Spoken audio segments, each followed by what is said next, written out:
So you gave him $8,000 to fix a truck that could still run. Correct. At this point, can it run? No.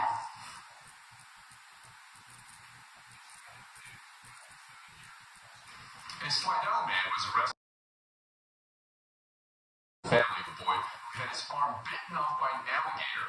Cory Dunn made a tearful public denial about taking the cash, but as eyewitness investigator Katie Moore discovered, it wasn't Dunn's first transgression, and apparently it wasn't his last. So, yeah, my word, you'll have it back in this week. Joanne and Clint Dormain say they've heard that time after time from mechanic Cory Dunn. You're not always going to say here.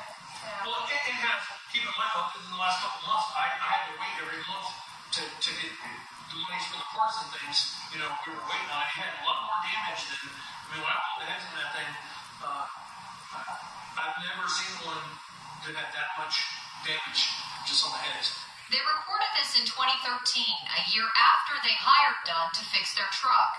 It was blowing white smoke, but still running. Cory approached Clint, offering to fix the head gaskets. How did it get to be 2015 and you still not have that truck back and have that truck repaired? Well, my husband is a super nice guy, and he was really trusting in Cory, and he kept saying, I really want my truck fixed. Receipts and canceled checks show the Dormains paid Dunn $8,000 to fix the truck.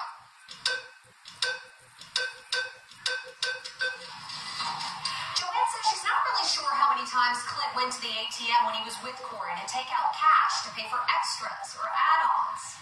Dunn originally told them it was a $4,000 to $5,000 job, but in the end, they paid him more than double that. In April, Dormain says she had to follow Dunn here to a shack off of Gauze to find the truck and get it back. This is what she found: parts stripped from the dash, and a local Ford dealership told her and her insurance company that the entire 6.0 diesel truck engine had been swapped out for a Ford Expedition SUV engine. Joanne Dormain called the St. Tammany Sheriff's Office 3 times on Dunn. They told her it was a civil complaint and she had to sue him. It's the same thing the Sheriff's Office told 4 other people who called the cops on him. The intent is to take the car and the money and to do no work, then that is prosecutable as a theft by fraud. If, however, a person in good faith takes a car, promises to fix it, one thing leads to another and it just never gets done, that truly would be a civil matter under those circumstances. We found records of 8 different people calling the cops on Dunn, including the family of Devin Funk. It is set up to raise money to support the Devin Funk Fund. You may remember Funk's arm was bitten off by an alligator in Slidell in 2008. Cory Dunn was later convicted of stealing money he helped raise for the boy's family, something he denied in the press but admitted to law enforcement. I can just say that I've done nothing wrong, and that I wish Devin the best and his parents, and I'm really happy that I had the opportunity to help him. Court records show it's not the only charity Dunn took money from.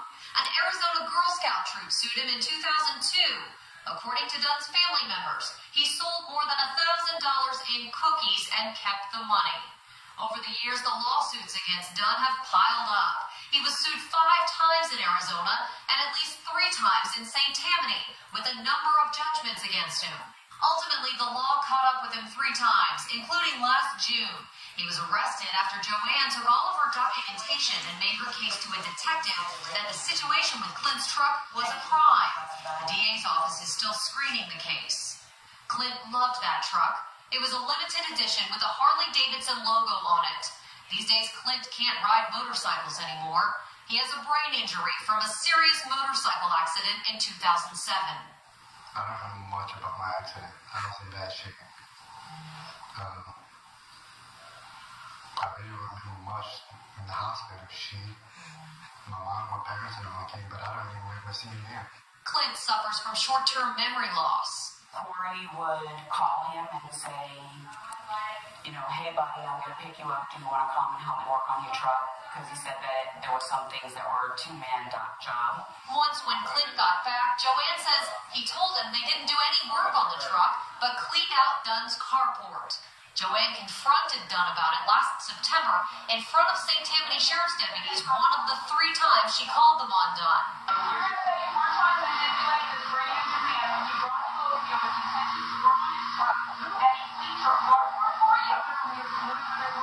And I was like, no, that's not right. Hi, Cory. This is Katie Moore with Channel 4. We called Dunn. We went to his house, tried again. I sort of feel like you're putting us off because you don't want to talk to us. Eventually, he agreed to an interview. Okay, let's say tomorrow afternoon at 3 o'clock. An hour before, he bailed and told us to call his lawyer. She then got caught up in court during our next scheduled interview and eventually said she couldn't let him do an interview because of the case involving Clint's truck. For the Dormains, holding Dunn accountable is about more than just the vehicle. Joanne says they told Dunn Clint had a brain injury the day they met him.